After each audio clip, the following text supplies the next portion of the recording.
ఉమక్క చేతి వంట. ఈరోజు మీకు నేను చూపించబోయే రెసిపీ మన ఛానల్లో ఊతప్ప పల్లి చట్నీ. గ్లాస్ బియ్యం అండి, దీన్ని నానబెట్టుకుందాం. ఒక 2 hours నానబెట్టేద్దాం. ఇవి అటుకులు, దొడ్డు అటుకులు అండి. ఇవి కూడా అంటే రుబ్బుకునే ముందు ఒక 10 minutes ముందు నేను నానబెట్టేస్తున్నాను. ఈక్వల్గా ఒక గ్లాస్ బియ్యం పోసాను కాబట్టి ఒక గ్లాస్ అటుకులు. ఇవి నానబెట్టేద్దాం కడుక్కొని. ఇప్పుడు ఊతప్పల్లోకి పల్లి చట్నీ చేసుకుందామండి. ఆయిల్ 2 tablespoons, పచ్చిమిర్చి, పల్లీలు, జీలకర్ర, కరివేపాకు, కొత్తిమీర వేసేసినావా బాబు? ముఖం కడుక్కుంటే మీకు ఊతప్పలు వేసి పెడతా బాబు. టిఫిన్ తినరా బాబు మీరు? టిఫిన్ ఎందుకు బాబు? ఏం తింటావు బాబు? గడ్డి తింటావా? గడ్డి తింటావా? దిగు దిగు దిగు. మిక్సీలో వేసేసుకోవాలండి. రైస్ రుబ్బేద్దాం. నానినాయి మంచిగా నానిపోయినాయి. అటుకులు కూడా వేసేసుకోవాలి మొత్తం.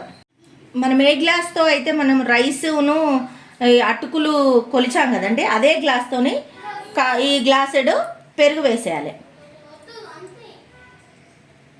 వేసుకొని రుబ్బటమే, ఇంకా మెత్తగా రుబ్బుకోవటమే. మెత్తగా రుబ్బేసుకున్నానంటే నేను. వెల్లుల్లిపాయలండి ఇవి, ఎల్లిపాయలు ఎన్ని ఒక 7-8 వేసానండి. తీసి పచ్చి వేస్తున్నాను నేను, అందులో వేయలేదు. అంటే ఇవి వేపకుండా వేస్తున్నాను. బాగుంటుంది చాలా ఇట్లా వేస్తే.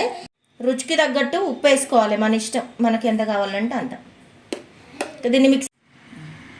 చట్నీ రెడీ అయిపోయిందండి.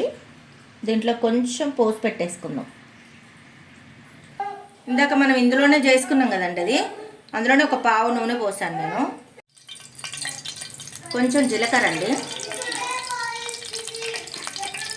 ఆవాలు, ఎల్లిపాయలను కచ్చపిచ్చ దంచేసాను, ఎండుమిరపకాయలు, కరివేపాకు, పసుపు. అయిపోయిందండి. ఇది మనం అందులో వేసేసుకున్నాం మన చట్నీలో.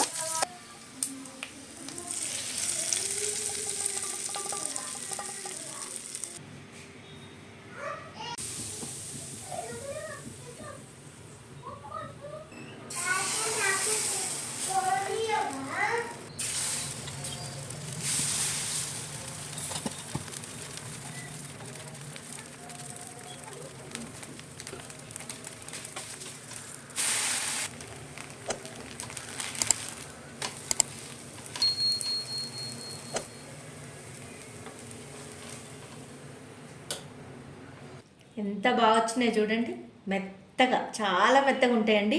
ఊతప్పలు 2-3 టైప్స్ వేసుకోవచ్చు, బట్ నేను ఒక్క టైపు చూపించాను మీకు. చూడండి అసలు ఇలా తీసి. చట్నీ కూడా చాలా టేస్టీ ఉంటుందండి. చూడండి, సూపర్గా ఉందండి, చాలా బాగుంది.